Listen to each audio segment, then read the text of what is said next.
right, so here is the before of my model, and here is me now getting started on the haircut. So as you can see, I've taken a center section down the center back, taken two A-line sections, one on the right side, one on the left side, at which point I comb the hair straight down, hold the hair in my comb, and cut in my outline. That outline is going to be the guide for the rest of the sections, which is basically the length for the haircut. So I am going to establish the outline length on both the right side and the left side, and then I'm going to continue to take A-line sections, working my way up the head until I have cut all of the length for the entire haircut.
The outline is complete. It is time to cut in the layers, and as you can see, I'm taking a center section in the middle back, combing the hair straight back, and I'm cutting a square layer. Now, that very first section I just got done cutting is going to be the guide for the rest of the haircut, for the rest of the layers.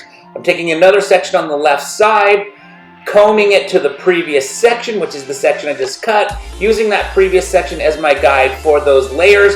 And I'm going to continue doing this all the way on the left side, and once I complete the left side, I will do the exact same thing on the right side.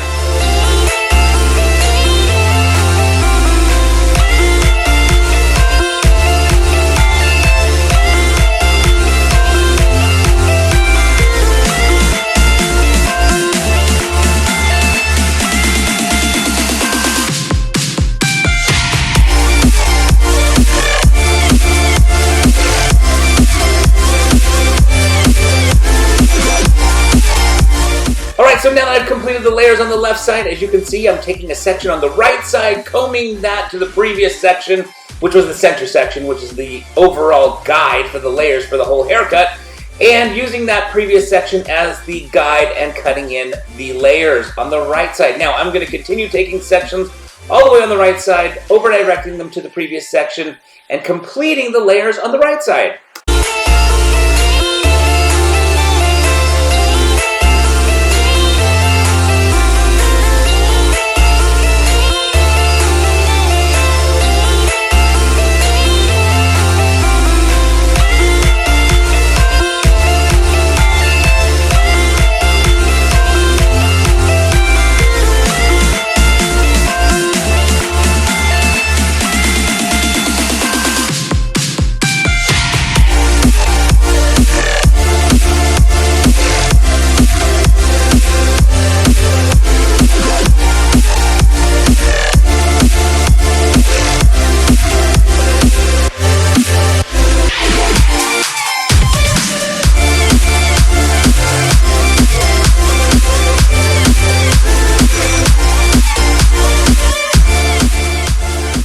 So now I have blue dry the hair, and I'm going to clean up the outline.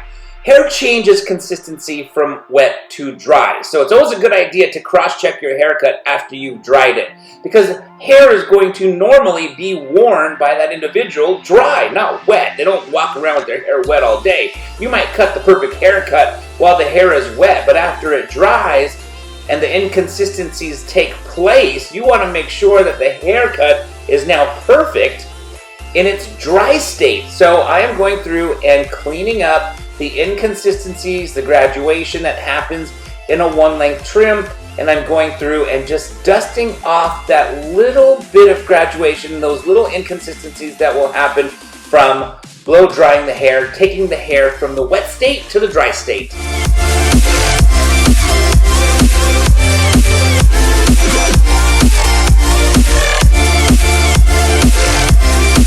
Right, so now it is time to cut the bangs, so I am sectioning off the hair away from the front that is not going to get cut into the bangs, and I am combing the bangs straight down so that I can establish the new length for the bangs.